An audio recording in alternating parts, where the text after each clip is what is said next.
What's up guys? Welcome to AnimeKouhai. If you'd like to help me out, please hit the like button and subscribe to my channel. Good news should be coming our way, in time. His staff, seemingly relieved that they were apparently on the same page as each other, rejoiced loudly over their assured victory, but Calgurio just couldn't shake off his unease. Alright, first, I want contact made inside the labyrinth. Send in a liaison team and have them try out all our comm methods. Accepting the order, they went through the checklist of Imperial communication protocols they had handy. None of them worked. Magical calls, telepathy, nothing elicited a response. By this point, the staff officers were having trouble kidding themselves any longer. Their hearts, bursting with visions of all the booty the labyrinth was about to give up, were now down in the doldrums, faced with a suddenly unforeseeable future. Having no contact with the inside was starting to seriously affect their mood. Without any idea of the battle situation, they couldn't even adequately perform their jobs. In that case, sir, we'll resume the invasion once we reorganize our ground troops. Right.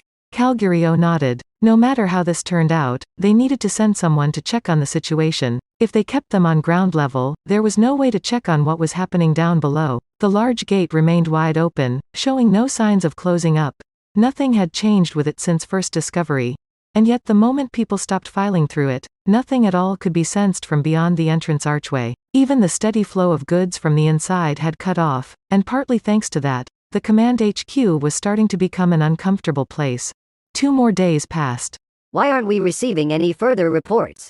With every 1,000 people being taken to a different place, sir, it might be hard for them to find troops who found themselves deep in the labyrinth. Are you telling me the labyrinth's that vast? You don't think. What? You don't think they've all been defeated? Shut up, fool. Lost your nerve, haven't you, huh? Calm down. I think this was the Demon Lord Rimuru's plan all along. He wanted to make us suspicious, paranoid, and force us give up on his labyrinth. Now, unlike in the early stages, only 1,000 troops were allowed to enter each hour, out of an abundance of caution. At that rate, however, it was hard to retrieve any new information at all, to say nothing of treasure. Thus, the first day saw 350,000 soldiers march in, the second day saw 150,000 more, but on the third day, only 30,000 were allowed passage. This left the number of Imperial forces on the ground at 170,000 total. Would it be wiser to conserve our numbers at this point? I'd hate to play into the enemy's strategy, but it may be unwise to cut our forces any further, yes. We did send supply teams into the labyrinth. That'll extend the operational time frame of our troops. Perhaps we could toe the line and see how things unfold for the next, say, 20 days? Rather a passive approach, don't you think? Perhaps, but we still haven't made contact with Lieutenant General Gaster or Major General Faraga either. They might be in the middle of intense combat, or maybe. Several intelligence units had gone down as well. None had returned. Trusted friends and dedicated Imperials were now completely out of touch. It's because the magicule counts too high in here. What other reason would there be? Calgurio was assertive about that, at least. He didn't want to see morale go down any more than it had, but the atmosphere around the place was already very unsettled. There was an indescribably eerie silence throughout, and every person on the scene had long since begun to foster ominous premonitions. Even their commander, assertive as he was, felt the same way. He still had 170,000 soldiers here, but turn that around, and you could say there were only 170,000 left. Perhaps I'm making a terrible mistake. Now the doubts were coming clear as day into his mind. The towering gate before them seemed incredibly creepy to him now, contributing to his anxieties. And the fates of all those who cared to cross it into the labyrinth? Calgurio would learn about them all very soon. Labyrinth floors 41 to 48. The exact fate of the Imperial soldiers who entered the labyrinth varied widely depending on the floor they were dumped into. Those put between floors 41 and 48 were, by and large, the lucky ones. It housed some pretty tough monsters, but we were still talking in the B-ranked range, nothing for these surgically enhanced soldiers to sweat about. Things proceeded very quickly with their advance. These were all extremely capable soldiers, ranking at least AC+ by adventurer standards, and their skills were first class. A group like that would never panic when faced with monsters. So the troops kept marching in an orderly line, their affiliated combat team taking protective action a little behind them. Setting up base points at each corner, they made sure every passage was clear before proceeding, following training as their numbers filled up the floor. In less than a day, they had discovered both the ascending and descending stairways. In this mission, the top priority was to kill the Demon Lord with the full brunt of their strength. Plundering the treasure on the earlier floors would be left to other troops or saved until everything else was over. Once the stairs were fully occupied by the combat teams, the invasion continued. Near the stairs was a room whose door had been sealed shut. A sign reading "Rest Stop" was nailed to it. It was exactly how their intelligence described it, with the exception that the door refused to budge. It's not opening, sir. It's likely been disabled. I'm sure. Can we break it down? Guns and magic did nothing to it, sir. I think it's safe to assume it's as indestructible as the labyrinth corridors themselves. The captain nodded at his reporting soldier. This was natural. Nothing worth being surprised about. Maybe they could try a magitank gun on it or some kind of large-scale magic, but that could compromise the safety of everybody else in here. A nuclear magic spell would lead to untold casualties. So as originally planned, the captain decided to keep making their way straight down the labyrinth. A human wave strategy, basically. Not being able to use the rest stop irked him to high heaven, but he accepted it. Report up top for me about this. And tell them the invasion's going smoothly. Yes, sir. Being isolated down there, kept to a force of 1,000, unnerved him at first. But getting downtrodden by this would make him unworthy of being an Imperial officer. So the captain decided to continue the attack, and this turned out to be the right answer, for after a while longer, they managed to rendezvous with another team. This floor was much larger than expected, but thanks to help from an elementalist and a surveyor, they were proceeding at a rapid pace. The magic crystals dropped by the monsters they slew were high quality, and they were finding excellent treasure from the chests they discovered. The people who took the stairs down reported back to say that they were close to completely conquering floor 42. Cheering could be heard across the halls. The Empire would never be defeated. On the second day, they completed their search of every chamber on floor 41 and journeyed onward to floor 42, joining up with the team they previously made contact with. There, at breakneck speed, they headed for floor 43, and before day 3 even began, they were just a few steps away from reaching floor 48.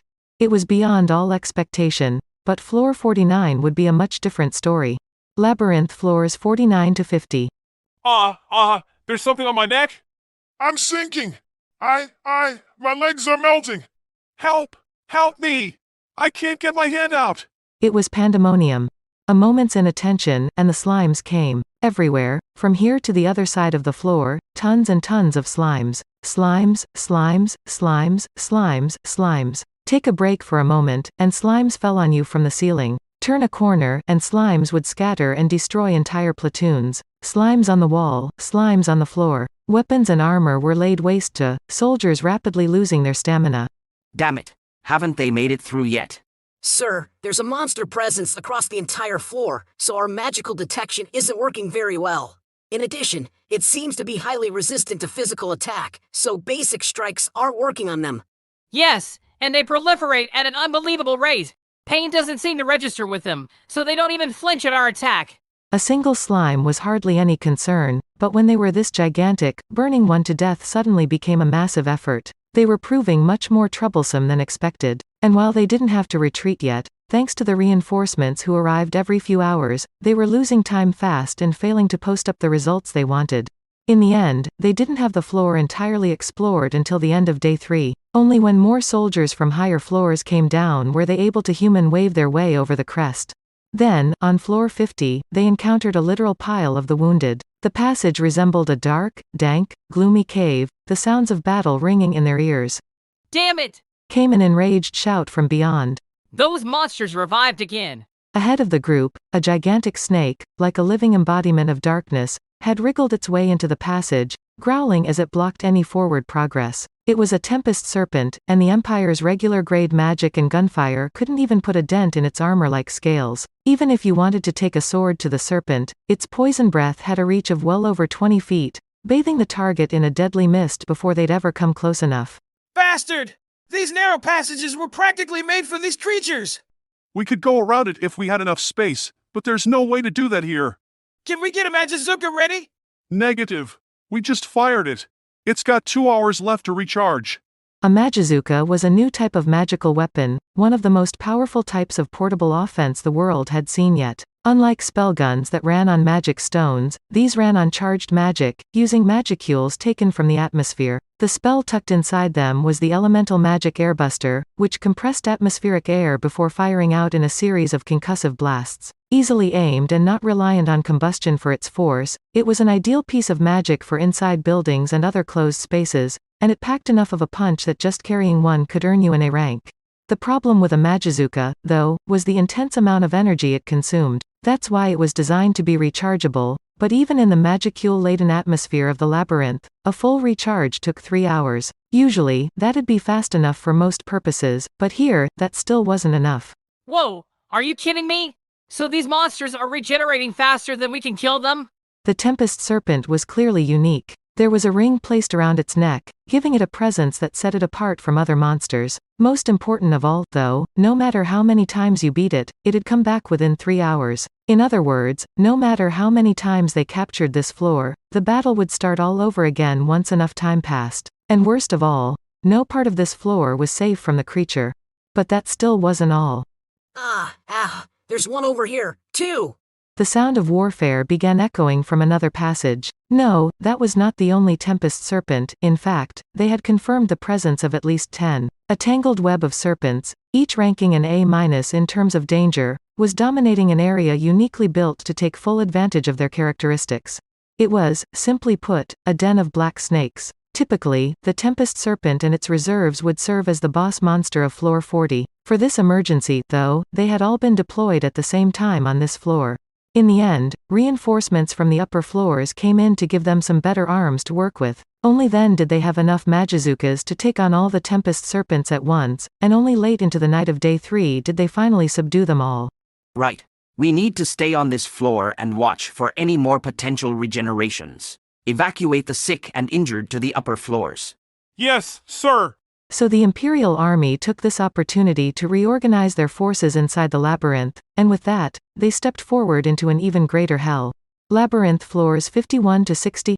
Floor 51 featured a modern-looking passageway. The Empire had already gained control of this floor by the looks of things, and they could see soldiers at every corner. All the signs of fierce combat strewn about suggested that this was another hairy floor to tackle. That's it for this video, guys. Thank you for always watching my videos and supporting my channel.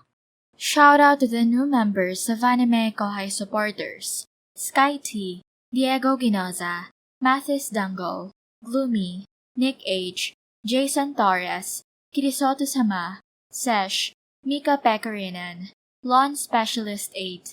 Thank you so much for helping out. I'll see you guys in the next video.